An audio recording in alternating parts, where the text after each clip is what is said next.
നമുക്കിനി നോക്കുന്നത് largest element in array. ഒരു അറേയുടെ ലാർജസ്റ്റ് എലമെന്റ് അങ്ങനെ കണ്ടുപിടിക്കാം. നിങ്ങൾക്ക് ഒരു അറേ പ്രിന്റ് ചെയ്യാൻ പഠിച്ചു എന്ന് വിചാരിക്കുന്നു. അപ്പൊ ആ ലാർജസ്റ്റ് എലമെന്റ് കണ്ടുപിടിക്കാൻ നമുക്ക് ചെറിയ ചെറിയ കാര്യങ്ങൾ മാത്രമേ ചേഞ്ച് ചെയ്യുള്ളൂ. സെയിം ആയിട്ട് ഇത്രയും വരെ സെയിം തന്നെയാണ്. നിങ്ങൾക്ക് ഒരു മാറ്റങ്ങളും വരുത്താനില്ല. ഇതൊക്കെ സെയിം ആണ്. അതായത് അറേയുടെ സൈസ് എടുത്തു, അതുപോലെ അറേനെ എടുക്കുക, അറേയിലെ വാല്യൂസ് കയറ്റാൻ നമ്മൾ ഫോർ ലൂപ്പ് യൂസ് ചെയ്തു. അതിനും വലിയ ചേഞ്ചുകളൊന്നുമില്ല. ഒരെണ്ണം പഠിച്ചാൽ ഈസിയാണ്. നമുക്കിനി പ്രോസസ്സിലേക്ക് സ്റ്റാർട്ട് ചെയ്യും. ലാർജസ്റ്റ് എലമെന്റ് എന്ന് പറയുമ്പോൾ ഒരു അറേയുടെ ഏറ്റവും ലാർജസ്റ്റ് എലമെന്റ് ആണ്. അപ്പൊ ഇനീഷ്യലി നമുക്ക് ഒരു ഐഡിയ ഇല്ല. അപ്പൊ നമ്മൾ എന്താ ചെയ്യുക? ഏറ്റവും ഫസ്റ്റ് എലമെന്റ് നമ്മൾ ലാർജ് ആയിട്ട് വെറുതെ സെറ്റ് ചെയ്ത് വെക്കുകയാണ്. ലാർജ് നമ്മൾ വാരിയബിൾ എടുത്തിട്ടുണ്ട്, A(0) അതിൽ കൊണ്ടിട്ടു. അതായത് എത്രയാണോ വാല്യൂ അതൊന്നും നമ്മൾ മൈൻഡ് ചെയ്യുന്നില്ല. നമ്മൾ വെറുതെ ആദ്യത്തെ വാല്യൂ ലാർജ് ആയിട്ട് സെറ്റ് ചെയ്തു. എന്തിനാണ് സെറ്റ് ചെയ്യുന്നത്? നമുക്ക് കമ്പയർ ചെയ്ത് നോക്കണം. അതിന് വേണ്ടിയിട്ട് എഗെയിൻ ലൂപ്പിലേക്ക് പോകണമെന്നുണ്ടെങ്കിൽ നമുക്ക് ഒരു അറേയുടെ ഉള്ളിലേക്ക് പോകണമെന്നുണ്ടെങ്കിൽ നമ്മൾ ആരെ ഡിപ്പെൻഡ് ചെയ്യണം? ഫോർ ലൂപ്പ് തന്നെ ഡിപ്പെൻഡ് ചെയ്യണം. അപ്പൊ നമ്മൾ for loop എഴുതുന്നുണ്ടെങ്കിൽ four i = 0, i less than n, i++ ഒരു മാറ്റങ്ങളും ഇല്ല. ഉള്ളിൽ നമ്മൾ കണ്ടീഷൻ ചെക്ക് ചെയ്യാം. നമുക്ക് നോക്കണം എന്ത് ഈ പറഞ്ഞ ലാർജ് പറയുന്നത് ലെസ് ദാൻ A(i) ആണോ? അതായത് ഐന്റെ വാല്യൂ ചേഞ്ച് ചെയ്യുന്ന സമയത്ത് ഓരോ ലാർജും ഈ സെയിം ആണോ, അതായത് ലെസ് ദാൻ ആണോ നോക്കുകയാണ്. ലെസ് ദാൻ ആണെന്നുണ്ടെങ്കിൽ നമുക്ക് മാറ്റണം. ഈ large is less than A(i) എന്ന് പറയുമ്പോൾ എന്താ ഉദ്ദേശിക്കുന്നത്? ഇപ്പോൾ A(0) എന്ന് പറയുന്നത് A(i)നേക്കാൾ ചെറുതാണെന്നുണ്ടെങ്കിൽ A(i) ആണ് ഗ്രേറ്റർ. അപ്പോൾ നമ്മൾ എന്ത് ചെയ്യും? A(i)യുടെ വാല്യൂ ലാർജിലേക്ക് കയറ്റും. അപ്പൊ എന്താവും? നമുക്ക് ഓരോ പ്രാവശ്യം അങ്ങനെ ലെസ് ആയി തോന്നുകയാണെങ്കിൽ പുതിയത് അപ്ഡേറ്റ് ആവുന്നുണ്ട്. അപ്പൊ അറ്റ് ദ എൻഡ് നമുക്ക് ഫുൾ ചെയ്ത് കഴിയുമ്പോൾ അതായത് ഈ ലൂപ്പ് ഫുൾ റൺ ചെയ്ത് കഴിയുമ്പോൾ നമുക്ക് ഓട്ടോമാറ്റിക്കലി എന്ത് കിട്ടും? ആ അറേയിലത്തെ ഏറ്റവും ലാർജസ്റ്റ് എലമെന്റിനെ കിട്ടും. ഓക്കെ, നമ്മൾ ഇത്രയും ചെക്ക് ചെയ്യുള്ളൂ. ഈ ലാർജ് എന്താ പറയാ മറ്റേ A(i)നേക്ക് കുറവാണെങ്കിൽ അതിന്റെ അർത്ഥം എന്താ? നമ്മുടെ കയ്യിലുള്ള വാല്യൂ ചെറുതാണെന്നുള്ളതാണ്. അപ്പൊ അതിന് മുന്നേ വരുന്ന വാല്യൂസുകൾ വലുതാണ്. അപ്പൊ അതിനെ നമ്മൾ ലാർജ് ആക്കി സെറ്റ് ചെയ്യണം. അതാണ് അവിടെ സ്റ്റെപ്പ്. വേറൊന്നുമില്ല. ഡയറക്റ്റ് ആയിട്ട് ആ ലാർജ് പ്രിന്റ് ചെയ്യാൻ കഴിഞ്ഞു. അത്രയും സിമ്പിൾ ആണ് നമുക്ക് ലാർജസ്റ്റ് ഓഫ് എലമെന്റ് കണ്ടുപിടിക്കാൻ. ഇനി നമുക്ക് സം ആൻഡ് ആവറേജ് കണ്ടുപിടിക്കാം. Sum and average just same. ആയിട്ടൊന്നും ഞാൻ എക്സ്പ്ലെയിൻ ചെയ്യുന്നില്ല, എഗെയിൻ പറയുന്നില്ല.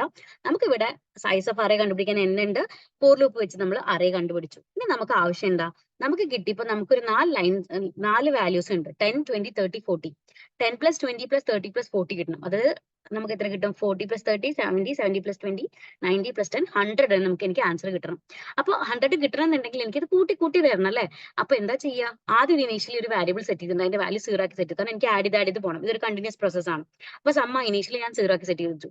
നമുക്ക് ഒരു അറേയുടെ ഉള്ളിൽ കയറ്റണമെങ്കിൽ ആരെ ആവശ്യമുണ്ട്? ഫോർ ലൂപ്പ് ആവശ്യമുണ്ട്. For i = 0, i less than n, i++. അതിനുള്ളിൽ കയറി നമ്മൾ എന്ത് ചെയ്തു? Sum = sum + i. ഓരോ പ്രാവശ്യം ഓരോ വാല്യൂ വരുമ്പോഴും അത് അതിന്റെ കൂടെ ആഡ് ചെയ്ത് പോകും. ഇനിഷ്യലി 0+ ആയിരുന്നു. പിന്നെ അത് കഴിഞ്ഞ് നമുക്ക് കിട്ടിയ വാല്യൂ വെച്ചിട്ട് എഗെയിൻ ആഡ് ആവും. ഇത് മൊത്തം ചെയ്ത് കഴിയുമ്പോൾ നമുക്ക് എന്ത് കിട്ടും? സമ്മിൽ നമുക്ക് ടോട്ടൽ സമ്മ് കിട്ടും. ഇനി ആവറേജ് കാണാൻ ഭയങ്കര ഈസി അല്ലേ? എത്ര വാല്യൂസ് ഉണ്ട് നമുക്ക് നമ്മുടെ അറേക്ക് എന്നുള്ളത് എന്നിൽ സ്റ്റോർ ചെയ്തിട്ടുണ്ട്, എന്നിൽ ഉണ്ട്. അപ്പൊ അത് സം ബൈ n ചെയ്താൽ നമുക്ക് ആവറേജ് കിട്ടും.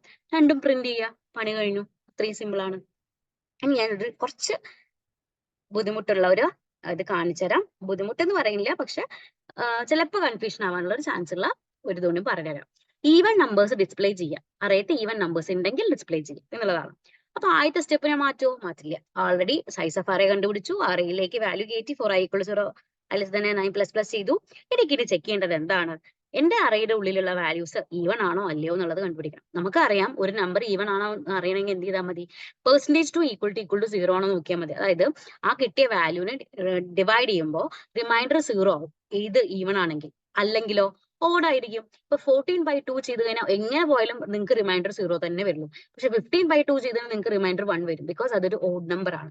ആ കോൺസെപ്റ്റ് ആണ് ഇവിടെ യൂസ് ചെയ്തിരിക്കുന്നത്. അപ്പൊ നമുക്ക് ഒരു പണി എഗെയിൻ ചെയ്യണമെന്നുണ്ടെങ്കിൽ ആരെ ആവശ്യമുണ്ട്? ഫോർ ലൂപ്പ് എഗെയിൻ വിളിച്ചു. For i = 0, i less than n, i++. ഉള്ളിൽ കയറി നമ്മൾ നോക്കുകയാണ് എന്ത്? A(i) %2 = 0. അതായത് A(i)ൽ പറയുമ്പോൾ എന്താണ്? ഒരു ഇൻഡെക്സിന്റെ വാല്യൂ ഉണ്ട്. ആ വാല്യൂ %2 = 0 ആണോ? റിമൈൻഡർ കണ്ടുപിടിക്കാൻ ഏത് സിമ്പിളാ? മോഡുലസ് സിമ്പിളാ. അപ്പൊ A(i) %2 = 0. ആ കിട്ടിയ നമ്പർ %2 = 0 ആണോ? 0 തന്നെ ആണോ? ആണെന്നുണ്ടെങ്കിൽ ഞാൻ ആ വാല്യൂ പ്രിന്റ് ചെയ്യും. അത്രയും. I hope one dimensional concepts clear ആണെന്നുള്ളത്. അപ്പൊ ഇത്രയും കാര്യങ്ങൾ അറിഞ്ഞു കഴിഞ്ഞാൽ ഏകദേശം എല്ലാ ക്വസ്റ്റ്യൻസും അറേയുടെ ആൻസർ ചെയ്യാൻ പറ്റും. വൺ ഡയമെൻഷനിൽ ആൻസർ ചെയ്യാൻ പറ്റും. ചിലപ്പോൾ ക്വസ്റ്റ്യൻസുകൾ ലിസ്റ്റ് എന്ന് പറഞ്ഞിട്ടായിരിക്കും വരിക. അറേസിനെ ചിലപ്പോൾ അറേ എന്ന് പറഞ്ഞ് ചോദിക്കില്ല ഡയറക്റ്റ് ആയിട്ട്, പക്ഷെ ലിസ്റ്റ് ആയിട്ട് ചോദിക്കാം. അതായത് how will be able to search an element in a list. അതായത് ലീനിയർ സെർച്ച് ആണ് ഉദ്ദേശിക്കുന്നത്. How we can store an element in a list. അത് ബബിൾ സോർട്ട് ആണ് ഉദ്ദേശിക്കുന്നത്. How we can find the largest element in a list. ഇതൊക്കെ പറയുന്നത് list എന്നൊക്കെ പറയുന്നതൊക്കെ അറേസ് ആണെന്ന് മനസ്സിലാക്കാൻ ശ്രമിക്കാം. Okay, thank U.